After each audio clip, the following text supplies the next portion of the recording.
Hello everyone, welcome to Black Mirror horror. कैसे हैं आप सब? आई होप आप सब ठीक होंगे। आज मैं आपके लिए एक भूतिया मकान की डरावनी कहानी लेकर आई हूँ और उम्मीद करती हूँ कि आपको ये कहानी पसंद आएगी। अगर आपके पास भी ऐसी कोई कहानी या घटना हो तो हमें इंस्टाग्राम पे भेज सकते हैं। हम आपकी कहानियों को अपनी वीडियोस के ज़रिए लोगों तक पहुँचाएंगे। इंस्टाग्राम लिंक डिस्क्रिप्शन में है। कहानी पसंद आए तो वीडियो को लाइक और चैनल को सब्सक्राइब ज़रूर कीजिएगा। तो चलिए शुरू करते हैं आज की कहानी।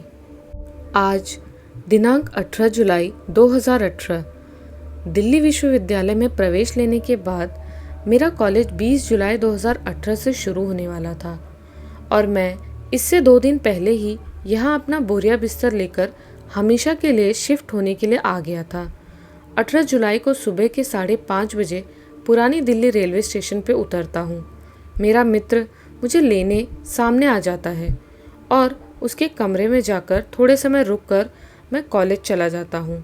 कॉलेज के कुछ बचे हुए प्रवेश प्रक्रम को पूरा करके मैं आसपास के रूम की पड़ताल करने चला जाता हूँ। फिर मेरा मित्र जो 2 साल से यहीं शिफ्ट है मुझे एक कॉलेज से ही थोड़ी दूरी पर कमरा दिखाने ले जाता है। 2-3 कमरे देखकर मैं उन्हें सीधा रिजेक्ट कर देता हूँ। इसी तरह मैं एक गली में जाता हूँ जिसके आगे लिखा होता है गली नंबर 6 और मैं उसी गली में एक मकान देखता हूँ और उस मकान में रहने को तैयार हो जाता हूँ। क्योंकि ये गली काफ़ी शोरगुल से मुक्त थी, यहाँ लोगों की भीड़ भी कम नज़र आ रही थी और अधिकांशतः मकान खाली थे। दिल्ली शहर के लिए मेरा अनुभव एकदम नया सा था। मुझे वहाँ के आसपास की चीज़ों का ज्ञान ज़ीरो था। मैं अपने कमरे को लेकर उसी में ही थका हुआ सा सो जाता हूँ और जागता हूँ तो 19 जुलाई हो गई थी। आज 19 जुलाई 2018 थी और मैं उस कमरे में अपना लगभग सभी सामान को शिफ्ट कर चुका था।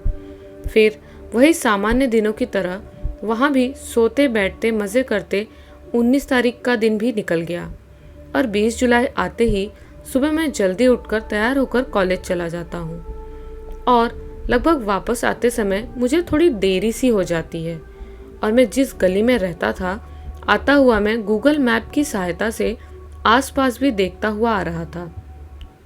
मेरा मकान उसी गली के 5वें घर में था और मैं जैसे ही उस गली के तीसरे मकान से गुजरता हूँ देखता हूँ कि एक बहुत पुराना सा मकान, दीवारें गिरती हुई सी और पुराने से लकड़ी के दरवाजे पर लगा हुआ पुराना सा बड़ा सा लॉक और जाले लगे हुए साफ नज़र आ रहे थे। मैं कुछ पल तो वहाँ ठहरा, लेकिन फिर मैं अपने कमरे में आकर लेट गया और शाम को बाहर से खाना खाकर मैं कमरे की तरफ लौट रहा था। आने में मुझे थोड़ी देरी हो गई थी, इसीलिए उसी तीसरे मकान के पास से गुजरने लगा तो न चाहते हुए भी कमरे की तरफ देख लिया। देखा तो उसकी खिड़की से उस कमरे का हल्का सा प्रकाश दिखाई दे रहा था। अंदर की लाइट कभी कम कभी ज़्यादा हो रही थी। मैं काफ़ी समय तक उस कमरे के बाहर ही खड़ा रहा और ये प्रक्रम देखता रहा और फिर मैं चुपचाप अपने कमरे की तरफ चल दिया। वो कमरा उस गली के तीसरे नंबर पर था और मेरा कमरा 5वें नंबर पर। आज मैं सोया हुआ था। रात के करीब 1-2 बज रहे थे। मुझे थोड़ी बेचैनी सी महसूस हुई। जिस घर में मैं रह रहा था उस घर में तकरीबन 6 से 7 रूम थे, जिसमें से 3-4 तो बिल्कुल खाली थे और 2-3 में और बंदे रह रहे थे। मैं रूम से निकलकर पास ही पड़ी मटकी से पानी पीने लगा तो मुझे ऐसा लगा कि कोई मेरा पीछा कर रहा था। अभी हुआ ही क्या था, मुझे यहाँ आए हुए 2 ही दिन तो हुए थे, पर फिर मैं रुक गया। वो आवाज़ भी आनी रुक गई। मैंने यूं ही मन का वहम समझकर दोबारा आकर अपने बेड पर सो जाता हूँ। जैसे ही मैं सोता हूँ मुझे नींद नहीं आ रही होती और घंटे भर बाद मेरी आंखें बंद थी और ऐसा लग रहा था कि कोई मेरे पास बैठा है और वो भी सोने की कोशिश कर रहा है। मैंने जैसे ही एकदम आंखें खोली, सामने कोई नहीं था। फिर मैं एक बुरा सपना समझकर सो गया और फिर अगली सुबह जागा। आज 21 अगस्त था। वही दिन भर कॉलेज के प्रक्रम के बाद मैं शाम को अपने मकान में आ जाता हूँ और थोड़ा बहुत पढ़ लिख कर मैं शाम का खाना खाने बाहर चला जाता हूँ। वापस आते समय वही मुझे गली का तीसरा मकान ऐसा लग रहा था कि वो अपनी तरफ मुझे आकर्षित कर रहा है। मैं वहीं खड़ा रहा जहाँ कल कमरे की लाइट की रोशनी कम ज़्यादा हो रही थी। वहाँ आज घनघोर अंधेरा छाया हुआ था और कुछ ना नज़र आता देख मैं वहाँ से चल दिया। जैसे ही मैं चलने लगा ऐसा लगा कि किसी ने मेरी तरफ पत्थर फेंका, पर मैंने पीछे देखा तो कुछ नज़र नहीं आ रहा था। एक और बात मुझे समझ नहीं आ रही थी कि अभी तो सिर्फ 10 बज रहे थे और ये गली इतनी सुनसान क्यों है। पर मैं ये सवाल भी अपने अंदर दबाए कमरे की तरफ आ जाता हूँ और अपने कमरे में काफ़ी समय बैठे रहने के बाद मैं सो जाता हूँ। आज भी मेरे सोने के तुरंत बाद मेरी आंखों पर कपड़ा होता है। तभी कपड़ा हटाकर देखता हूँ कि मेरे कमरे की लाइट अपने आप ही शुरू हो जाती है। मुझे कुछ समझ नहीं आया। मैं वो लाइट बंद करके सो जाता हूँ। सोए सोए 3-4 घंटे बाद ऐसा लग रहा था कि कोई मेरे शरीर को स्पर्श कर रहा था। मेरे सिर पर कुछ ऐसा लग रहा था कि कोई मुझे एक बच्चे की तरह सहला कर सुलाने की कोशिश कर रहा हो। मैंने अपनी आंखें बंद कर रखी थी। वो हाथों का स्पर्श काफ़ी समय तक मेरे माथे पर चलता रहा और मैं अपनी आंखें मूंदे पड़ा था। मेरे अंदर एक डर का एहसास जाग गया था और मैं जैसे ही अपनी आंखें खोलता हूँ फिर वही कुछ नहीं नज़र आता है। सब कुछ ओझल रहता है। मैं कमरे से बाहर निकलता हूँ और हाथ मुंह धोकर जैसे ही सामने लगे शीशे की तरफ देखता हूँ मुझे कोई पीछे खड़ा हुआ आदमी दिखाई देता है। जैसे ही मैं पीछे देखता हूँ मैं एकदम से रुक सा जाता हूँ। मैं पीछे की तरफ देखता हूँ, बगल के रूम वाला लड़का खड़ा होता है। उसका चेहरा कुछ दर्शा रहा था। अपनी मुंडी को आगे किए हुए वो एकदम सावधान की स्थिति में, जिससे अभी परेड करवानी हो, मेरी तरफ देखे जा रहा था। मैं रुका रहा, फिर अपने दिल को संभालते हुए उस लड़के की तरफ बढ़ता हूँ और उसके कंधे पे हाथ रखता हूँ और पूछता हूँ, क्या हुआ भाई, इतनी रात को यहाँ कैसे? वो भी एकदम हिलता है और कहता है, नहीं कुछ नहीं, बस प्यास लगी थी तो पानी पीने आ गया। मैंने कहा कोई बात नहीं, जाकर सो जाओ, रात काफ़ी हो चुकी है। मैं आकर लेट गया। मेरा दिमाग, मेरा शरीर मेरा साथ नहीं दे रहा था। लेटे लेटे आज सुबह हो गई, पर कुछ नींद का अता पता नहीं था। नींद पूरी नहीं होने के कारण मेरा मानसिक संतुलन थोड़ा ठीक नहीं था। सिर बुरे तरीके से दर्द करने लगा और मैं लेट गया और उठा तो दोपहर के 2 बज चुके थे। और मैं उठकर बाहर की तरफ गया तो सामने वाले कमरे में जो बंदा रात को देखा था मैंने, उसको देखा तो वो अपना सामान समेटकर जा रहा था। मैंने उससे पूछा कि क्या हुआ भाई, तो उसने अपनी रात की घटना बताई और उसने बताया कि मुझे यहाँ आए हुए 7 दिन हो गए और बहुत ही अजीबोगरीब घटनाएं हो रही हैं और इस घर में ठहरना अब उचित नहीं समझा और जा रहा हूँ। वो तो जा रहा था पर मैं नहीं छोड़ने वाला था, क्योंकि वो घर एक तो सस्ता था और दूसरी बात वो कॉलेज के पास था। उससे कहा कि देख लो तुम्हारी इच्छा है, ऐसे कब तक भागते रहोगे? और मैं मुस्कुराकर चल लिया। तभी वो पीछे से बोल पड़ा, जान लोगे भैया, आए हो ना, जब यहाँ की खातिरदारी भी हो जाएगी ना तब सब ठिकाने लग जाएगा। मैंने भी जवाब में कह दिया, जी हम तो खातिरदारी भी देखेंगे और उसका लुत्फ़ भी उठाएंगे, और अपने कमरे में आ गया। फिर दोपहर का खाना खाने मैं बाहर होटल गया और वापस आ रहा था। उस मकान पर दृष्टि दौड़ाई, शांत सा माहौल था। मैं अपने कमरे में वापस आ गया और शाम होते ही मैं छत पर चला गया। छत से देखा, उस कमरे की छत भी नज़र आ रही थी, क्योंकि इन तीनों कमरे जो कि लगातार थे, उनकी छत की हाइट बराबर ही थी। वहाँ उस मकान के ऊपर एक छोटा सा कमरा बना हुआ था और एक लकड़ी का गेट भी लगा हुआ था। ऐसा लग रहा था कि उस गेट से नीचे उतरने का रास्ता था, पर आज कुछ मूड नहीं था, इसलिए मैं नीचे की तरफ आ गया और अपने रूम में बैठ गया। बचा हुआ कुछ होमवर्क किया और रात हो गई थी वैसे भी। और फिर 10 बजे रात का खाना खाने बाहर चला गया। खाना खाने जा ही रहा था तो रास्ता उस तीसरी मकान के पास से होकर गुजरता था। मैं चल रहा था कि पीछे से आवाज़ आई, मुझे भी भूख लगी है। पीछे की तरफ देखा, कोई नहीं था। एक कदम और आगे बढ़ाया ही था कि फिर आवाज़ आई। इस बार आवाज़ थोड़ी ज़ोर की थी, मुझे भी ज़ोरों की भूख लगी है। मैं अपने कदम पीछे की ओर करता हूँ।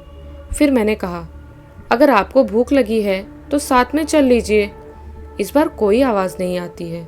मैं चुपचाप आगे की तरफ चला जाता हूँ और उस गेट के खड़खड़ाने की आवाज़ आती है। मैं उस तीसरे मकान के गेट की तरफ जाता हूँ और उस गेट को खोलने की कोशिश करता हूँ, पर वही लॉक लगा हुआ था और उसे मैं तोड़ना नहीं चाहता था। मैं फिर वो जगह छोड़कर जाने लगा। फिर आवाज़ आने लगी, पर मैंने इस बार इस आवाज़ को अनसुना कर दिया और खाना खाने चला गया। आकर लौटा तो वहाँ कोई भी हलचल नहीं थी। मैं चुपचाप अपने कमरे की तरफ आ गया। कमरे में आकर देखा तो मेरा सारा सामान अस्त व्यस्त पड़ा था। मैं एकदम सदमे में चला गया। कुछ नहीं सूझ रहा था मुझे कि ये क्या हो गया था और मैं अपने बिस्तर पर जाकर गुस्से में लेटता हूँ। तभी मेरे दरवाजे के बाहर से आवाज़ आती है, कहा था ना रुक जाओ, तुम्हें रुकने में क्या दिक्कत थी?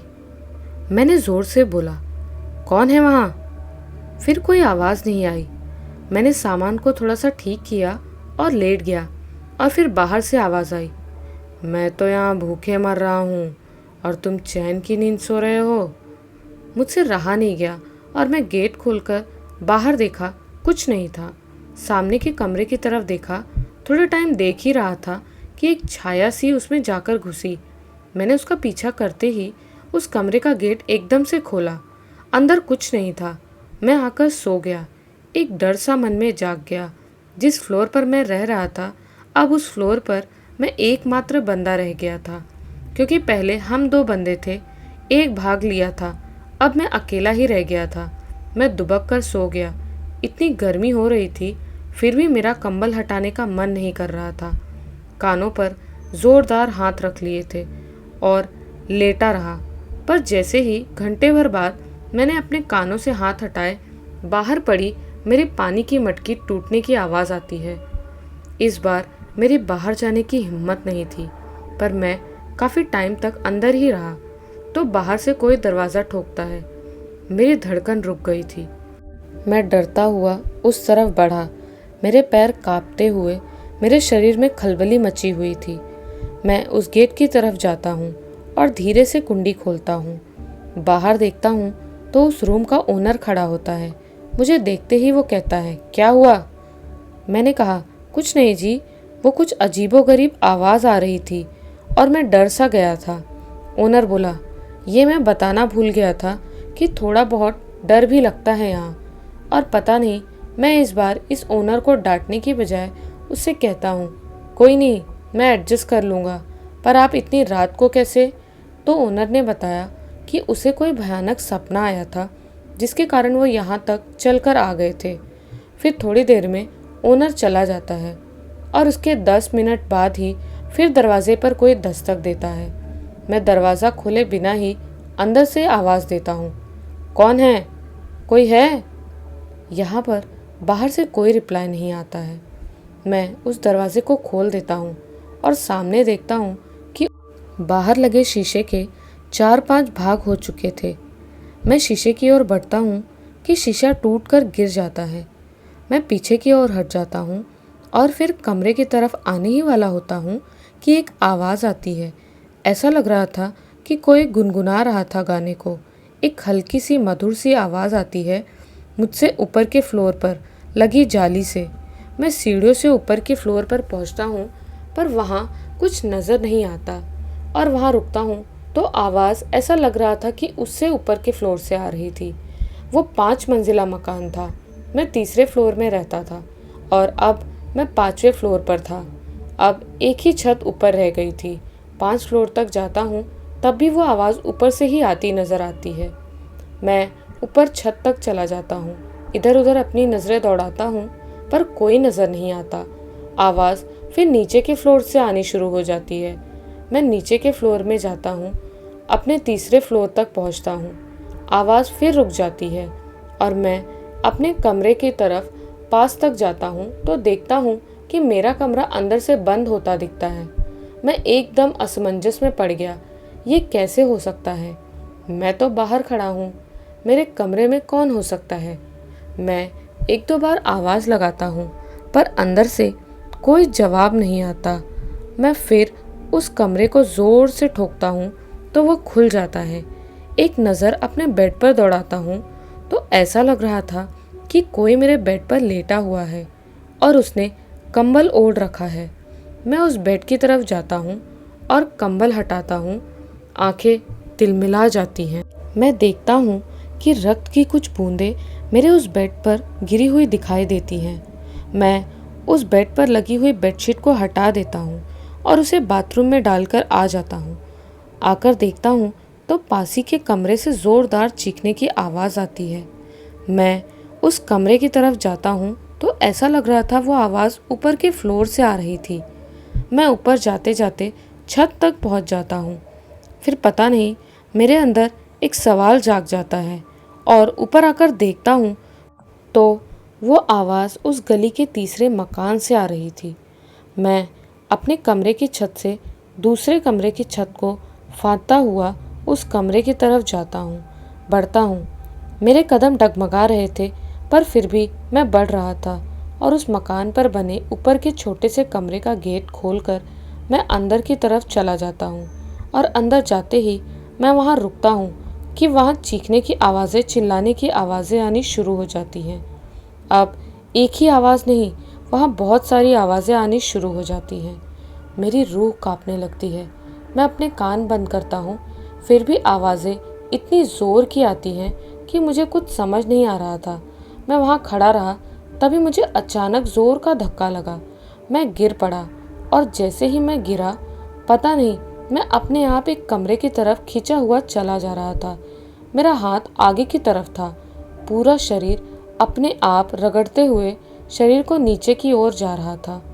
मैं सीढ़ियों से खींचते हुए एक रेंगते हुए सांप की तरह नीचे की तरफ खींचा जा रहा था। काफ़ी लहूलुहान भी हो गया था, लेकिन मुझे कुछ समझ नहीं आ रहा था। मैं ज़ोर ज़ोर से चिल्लाता हूँ, छोड़ो छोड़ो, मुझे जाने दो। पर वहाँ सिर्फ चीखने की आवाज़ के अलावा कुछ नहीं था। और फिर मुझे खींचते हुए ले जाकर एक कुर्सी पर बिठा दिया जाता है और तभी एक अचानक से एक साइड में ही पड़ी कुर्सी अपने आप खिसकती हुई मेरे पास आ जाती है और सामने पड़ी रहती है। मुझे उस पर कोई बैठा नज़र नहीं आता है, पर वो कुर्सी हिल रही थी। मैं इतना ज़ोर ज़ोर से कांपने लगा कि कुछ समझ नहीं आ रहा था मेरे साथ क्या हो रहा है। मैं वहाँ से उठना चाहा।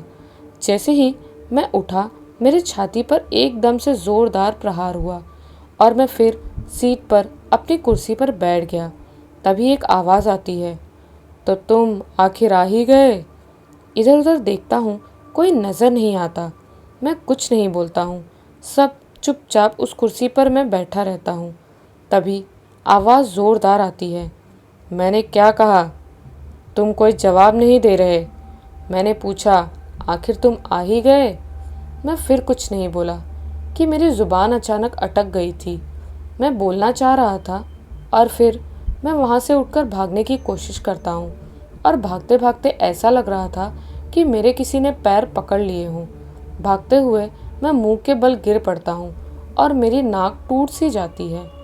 हद हो गई थी, मेरे देखने लायक हालत नहीं थी। फिर इस बार कोई पता नहीं अनजान चेहरा मेरा पैर पकड़कर मुझे खींचता हुआ पासी के कमरे में ले जाता है और बंद कर देता है। कमरे के बाहर लॉक लगा देता है, या पता नहीं, शायद बाहर की कुंडी लगा देता है। मैं अंदर से चिल्लाता रहता हूँ पर कोई जवाब नहीं आता है। मुझे बहुत जोर की प्यास भी लगने लगी। मैंने उसे कहा, मुझे प्यास लगी है। मैं दरवाज़ा ठोकता रहा, कोई आवाज़ नहीं आई। फिर दरवाज़ा खुलता है, एक हाथ अंदर आता है और उस हाथ में एक गिलास होता है। मैं उस हाथ से गिलास ले लेता हूँ और बुरे तरीके से प्यासा होने के कारण मैं फटाफट से गिलास में पानी पी लेता हूँ। वो हाथ बाहर की तरफ चला जाता है और गेट फिर से उस पर कुंडली लग जाती है। मैं सहमा हुआ, डरा हुआ, मेरी रूह कांपती हुई, मेरी आवाज़ दबी हुई, पैरों में कंपन, मानो किसी ने बिजली के तार से झटके लगा दिए हों। मैं पीछे होता हुआ उस कमरे के दीवार के कोने में जाकर बैठ जाता हूँ और रोने लगता हूँ। मेरे रोने की आवाज़ सुनकर उस कमरे की लगी खिड़की खुलती है और उसमें से 3-4 बच्चों के खिलखिलाते हुए हंसने की आवाज़ आती है। मैं बुरी तरह भयंकर तरीके से रोने लगता हूँ और तभी मेरे सामने एक छाया आती है और काला काला सा मुखड़ा दिखता है। मुझे कुछ समझ नहीं आ रहा था। मैं डर गया। मैं सिर्फ नीचे देखता रहा। ऊपर देखने तक की मेरी हिम्मत नहीं थी और मेरा डर देखकर उसने कहा, अगर तुम हमें जाल केंद्र से बचा पाओगे तो तुम यहाँ से निकल पाओगे, नहीं तो यहाँ से निकलना तुम्हारे लिए नामुमकिन होगा। खैर कोई नहीं, आज तुम यहाँ आए हो, हमारे मेहमान हो, ये घर तो देख ही लो। और वो कुंडी खोल देता है और चला जाता है। जैसे ही कुंडी खुलती है मैं भागने की कोशिश करता हूँ और भागते भागते ऊपर के फ्लोर तक चला जाता हूँ। और जैसे ही ऊपर जाता हूँ देखता हूँ कि वहाँ का दरवाज़ा बाहर से बंद था। मेरे पास कोई और ऑप्शन नहीं था। मेरे जाने के सारे रास्ते बंद हो चुके थे। मैंने फिर नीचे के गेट से आना चाहा। मैं नीचे भागते हुए आया और जैसे ही मैं सेकेंड फ्लोर तक पहुँचा, मैं भागता हुआ जा रहा था कि किसी ने मेरे कंधे पे हाथ रखा। मेरी हिम्मत नहीं हो रही थी कि मैं पीछे भी देखता। मैं आगे बढ़ना चाहा पर मेरे कदम आगे नहीं जा रहे थे और मैंने जैसे ही अपने दूसरे हाथ से उस पीछे खड़े व्यक्ति पर वार किया, उसका कोई असर नहीं हुआ उस पे। मैंने धीरे से पीछे देखा।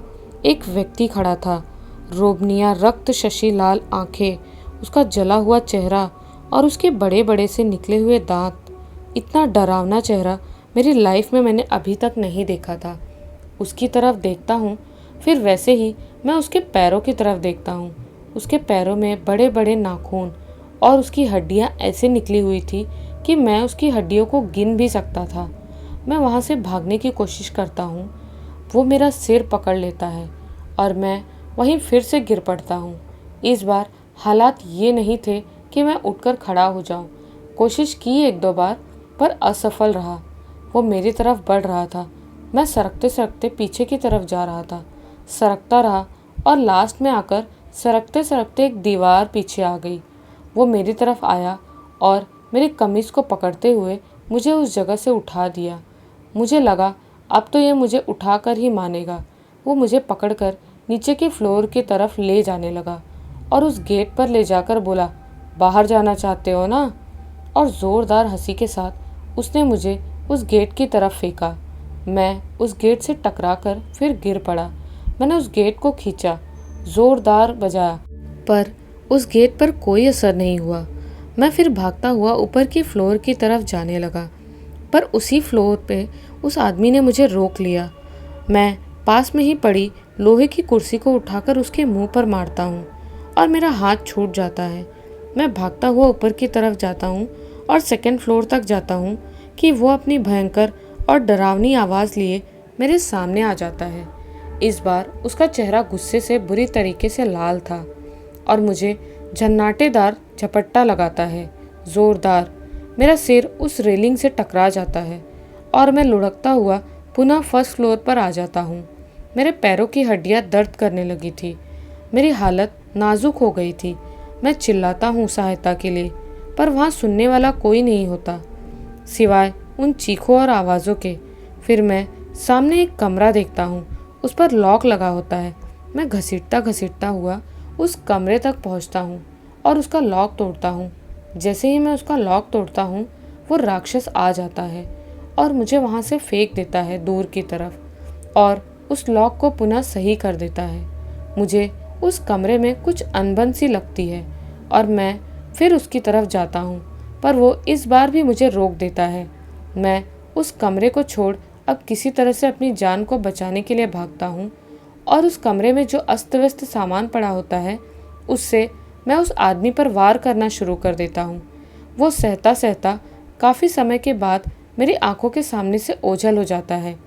फिर मैं वहीं एक सांप की तरह और चूहे की तरह रेंगता हुआ अपने दबे कदमों से सेकंड फ्लोर तक पहुँचता हूँ, फिर थर्ड फ्लोर तक पहुँचता हूँ। इस बार बच्चों के हंसने की आवाज़ें तेज़ हो गई थी। दिल बैठ रहा था और मैं चलते चलते ही गिर पड़ता हूँ और बेहोश हो जाता हूँ। जब होश आता है तो ऐसा लगता है कि काफ़ी वक्त हो चला था। बाहर की तरफ लगी खिड़की जिससे थोड़ा सा प्रकाश आ रहा होता है, ऐसा लग रहा था कि दिन हो गया था।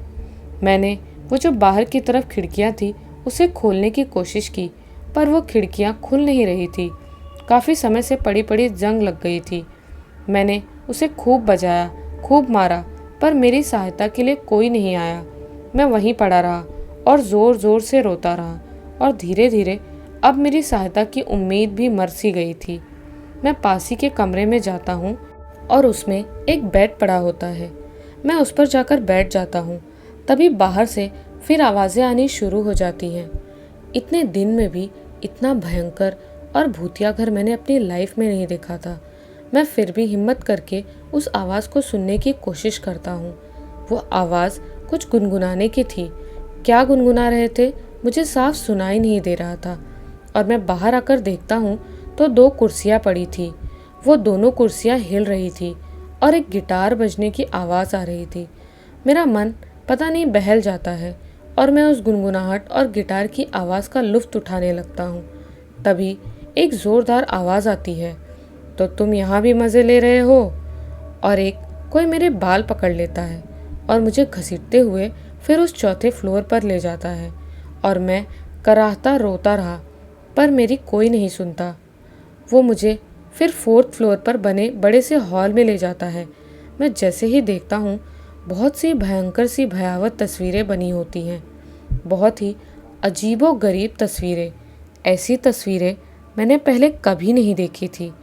कुछ एक बिना सिर के आदमियों की, कुछ औरतों की, इतनी भयंकर से भयंकर और खून से लथपथ वो दीवार। मैं खून से लथपथ वो दीवार और सिर कटे शरीर को देखता हूँ, मेरे अंदर खलबली सी मच जाती है। वो अपने रूम में आता है। मैं जैसे ही सामने देखता हूँ मुझे ज़ोरदार सा थप्पड़ लगाता है और कहता है, ज़्यादा होशियारी की कोशिश मत करना। ये जो मुखड़े तुम देख रहे हो ये उन्हीं ज़्यादा होशियारी वालों के कारनामे हैं। चुपचाप यहीं पड़े रहो, नहीं तो गाड़ दूंगा। उसके शब्द मेरे कानों में गूंज रहे थे। मैंने उससे पूछा, मैं कुछ नहीं करूँगा, मुझे मुक्त कर दो, पर वो मुझे नहीं छोड़ता है। इस बार मैं खड़ा हो पाता हूँ और भगवान का नाम लेकर किसी तरह उससे बचते बचाते वहाँ से भागता हुआ 1st फ्लोर की तरफ आता हूँ। और पिछली बार जो कमरा उसने मुझे खोलने से रोका था, मैं उस कमरे के ताले को भी तोड़ देता हूँ और उसे खोलता हूँ। अंदर की तरफ देखता हूँ तो कुछ देवी देवताओं की मूर्तियाँ पड़ी होती हैं। मैं उस कमरे के अंदर पहुँचने ही वाला होता हूँ कि मुझे कोई पीछे से पकड़ लेता है और मुझे दूर की तरफ फेंक देता है और उस गेट को बंद करने लगता है। मैं गुस्से में आग बबूला होने लगता हूँ और फिर से मैं भगवान का नाम लेकर वहाँ से अंदर घुसने की कोशिश करता हूँ और मैं उस कमरे के अंदर घुस जाता हूँ और फिर वो मुझ पर वार करता है, पर मैं बच जाता हूँ। मैंने जैसे सुन रखा था कि गेट पर देवी देवताओं की राख डालने से बचाव संभव हो पाता है। मैं भी पास में पड़ी राख को द्वार पर डाल देता हूँ जिससे कोई अंदर नहीं आ सके और वो काम कर जाती है। अंदर की तरफ देखता हूँ, अपनी निगाहें दौड़ाता हूँ तो अंदर एक पुरानी किताब पड़ी होती है। काफ़ी पुरानी किताब होने के कारण उस किताब के गत्ते पे काफ़ी धूल जमा हो गई रहती है और जब मैं उस धूल को साफ करता हूँ तो उस पे लिखा होता है, राज इन दीवारों का। मैं असमंजस में पड़ जाता हूँ और जैसे ही मैं पहला पन्ना खोलता हूँ उस पन्ने पर एक भयंकर तरीके का मुखौटा बना होता है और खून से लथपथ वो पहला पेज देखने लायक नहीं था। और फिर मैं जैसे ही अपनी नाक बंद किए मुंह घुमाता हूँ, देखता हूँ साइड में ही एक कंकाल पड़ा होता है, सूखा हुआ कंकाल। ऐसा लग रहा था कि मेरे जैसा ही कोई पहले यहाँ आया था और यहीं सड़कर मर गया हो, मगर मैं उनमें से नहीं था। मैंने वो किताब और राज खोलना स्टार्ट किया और पढ़ता हूँ कि पहली पंक्ति से उसमें लिखा होता है, 1921 में निर्मित ये भवन कोई सामान्य भवन नहीं है और इसमें रहने वाले विशेष तांत्रिक और नक्काशियों द्वारा बनाया गया ये अद्भुत भवन है। बाहरी और आंतरिक नज़र से जितना सूक्ष्म नज़र आता है उतना ही गंभीर और चिंतनीय। उसके शब्द इतने गहरे थे कि मुझे समझने में थोड़ी दिक्कत भी आ रही थी। फिर भी मैं पढ़ता रहा और आगे लिखा हुआ था, इंद्रप्रस्थ के राजा सुजान सिंह रावत ने यह भवन बनवाया था और वे यहीं रहते थे। उनका पूरा परिवार भी यहीं रहता था और एक सामान्य जीवन व्यतीत करते थे। महाराजा स्वयं तांत्रिक कला में निपुण थे और तांत्रिक विद्या में कई बुराइयां होने के कारण वे अपने परिवार को इसके संबंधित कुछ नहीं बताते। पर जीवन के साथ साथ उनका एक बेटा होता है जो जन्म से ही इस विद्या में निपुण हो जाता है। तकरीबन 9-10 साल का वो रहा होगा और एक दिन राजा अपने राजमहल में उच्च राजशाही घर में आराम फरमा रहे थे और सब अपने काम में व्यस्त थे कि एक तांत्रिक घर के पास भिक्षा लेने के लिए खड़ा हो जाता है। उस समय वो भिक्षा लेकर वहाँ से चला जाता है।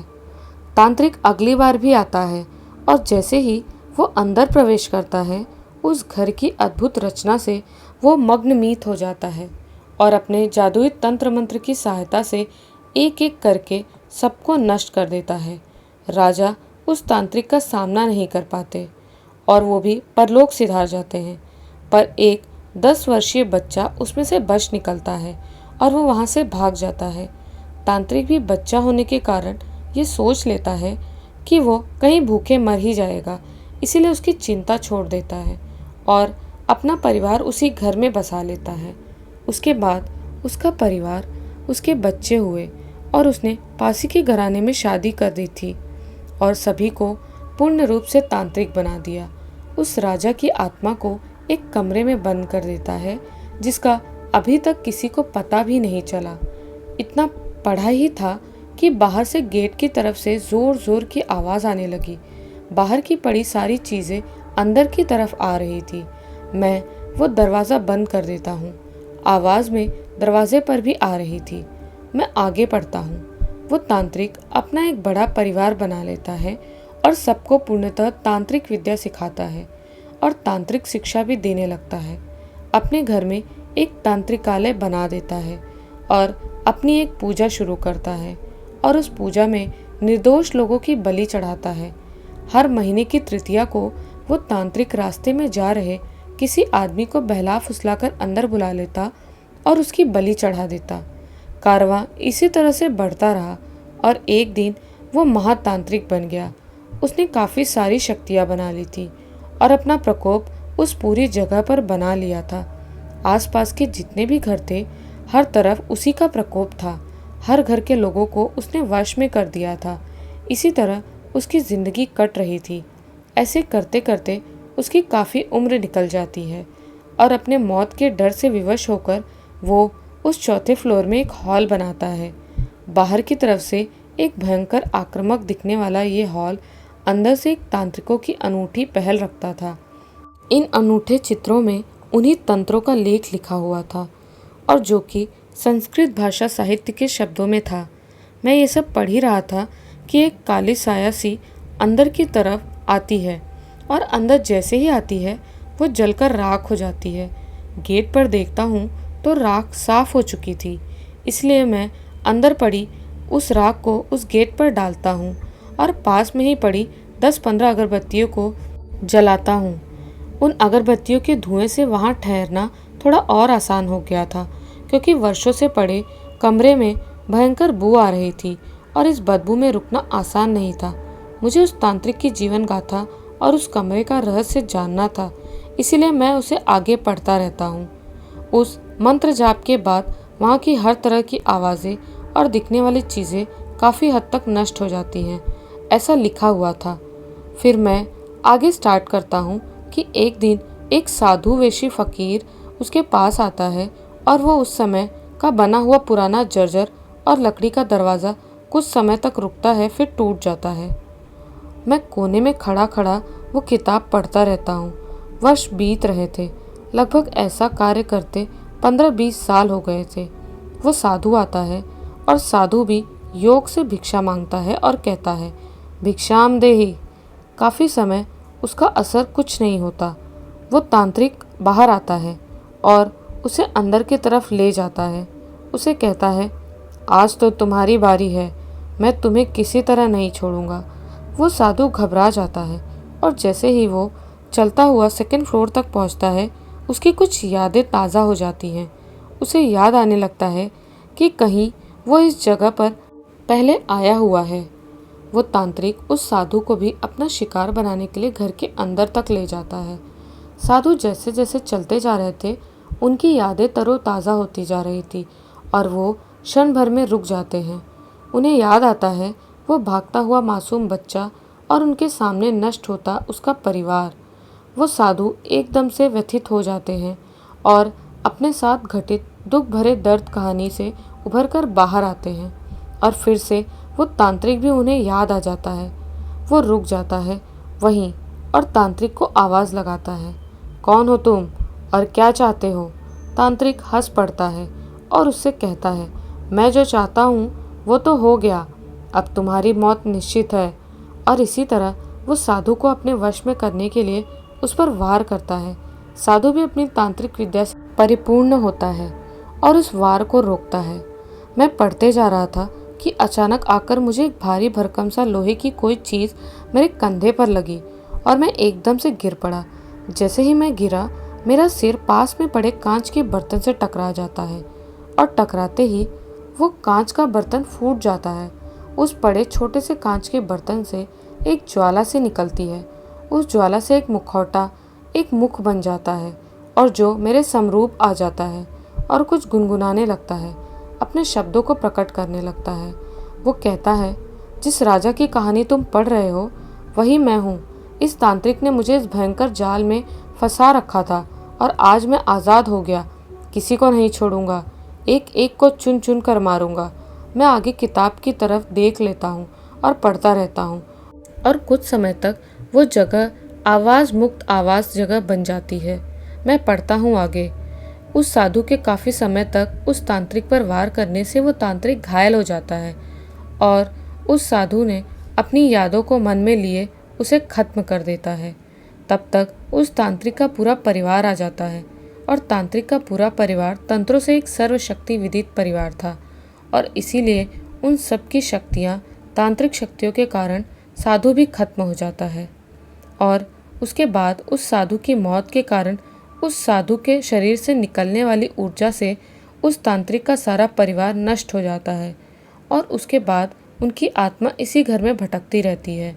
उसे मुक्ति का एक ही रास्ता है और वो था उस चौथे फ्लोर के हॉल में लिखे हुए मंत्रों का जाप। और उसके बाद डायरी के पन्ने गायब थे, उस पर कुछ नहीं लिखा था। मैं बाहर की तरफ देखता हूँ, एकदम सुनसान सा माहौल लगता है और मैं भागता हुआ उस कमरे की तरफ जाता हूँ। चौथे फ्लोर तक पहुँचने से पहले ही उस तीसरे फ्लोर पर मुझे हो हड़दंग सुनाई देता है। फिर भी मैं बढ़ता चला जाता हूँ और बढ़ते बढ़ते मेरी टांग को कोई एकदम से खींचता चला जाता है। मैं किसी तरह गिरता पड़ता हुआ वापस तीसरे फ्लोर तक आ जाता हूँ। फिर भी मैं किसी तरह चौथे फ्लोर तक पहुँचता हूँ और उस राजा की आवाज़ कहती है कि जाओ, तुम्हें वो कार्य किसी तरह पूर्ण करना होगा, जाओ और उन मंत्रों का जाप करो। मैं उस कमरे में पहुँच गया और कमरे में इधर उधर देखा, मुझे कुछ नज़र नहीं आ रहा था सिवा वहाँ पर खून और बने हुए भयंकर मुखौटों के। मैं पास ही में पड़े पुराने से कपड़े को लेकर उस दीवार के खून को साफ करता हूँ तो देखता हूँ संस्कृत लिपि या किसी भाषा में कुछ शब्द लिखे होते हैं। मैं जितनी दीवार साफ होती है उतनी साफ करता हूँ और उसके बाद मुझे वो अक्षर नज़र आने शुरू हो जाते हैं। मैं उन्हें पढ़ना शुरू करता हूँ। जैसे जैसे मैं पढ़ता जाता हूँ, आवाज़ कम होती जा रही थी और एक एक पंक्ति पूरी होने के साथ साथ एक भयंकर आवाज़ के बाद वो आवाज़ गायब होती जा रही थी। ऐसा लग रहा था कि मुझे बहुत सारी मार पड़ रही थी। फिर भी मैं वहीं बैठा था। वो राजा मेरा बचाव कर रहा था और अंतिम पंक्ति पढ़ते पढ़ते वो राजा भी नष्ट हो गया। मुझे कुछ समझ नहीं आया। मैं ठहरा हुआ सा माहौल देखकर उस घर से बाहर की तरफ आ गया और आकर अपना हाथों हाथ सामान पैक किया और अगली सुबह उस जगह को हमेशा हमेशा के लिए छोड़कर मैं दूसरी जगह आ गया। अब मैं जिस जगह हूँ वहाँ एकदम सुखी माहौल है, पर जो उस घटना में हुआ उसके बाद का मुझे कुछ नहीं पता। वहाँ की स्थिति क्या है, वहाँ क्या चल रहा है। उसके बाद मैंने वहाँ जाना उचित नहीं समझा और आज तकरीबन मुझे दिल्ली में शिफ्ट हुए 2 साल हो गए हैं, पर उस जगह दोबारा नहीं गया और जाना भी नहीं चाहता, क्योंकि जब भी उस जगह की याद आती है तो मेरी नींदें उड़ जाती हैं। तो दोस्तों, कैसी लगी आपको ये कहानी? हमें कमेंट्स में ज़रूर बताइए। मिलते हैं एक नए वीडियो में एक नई कहानी के साथ। जय माता दी।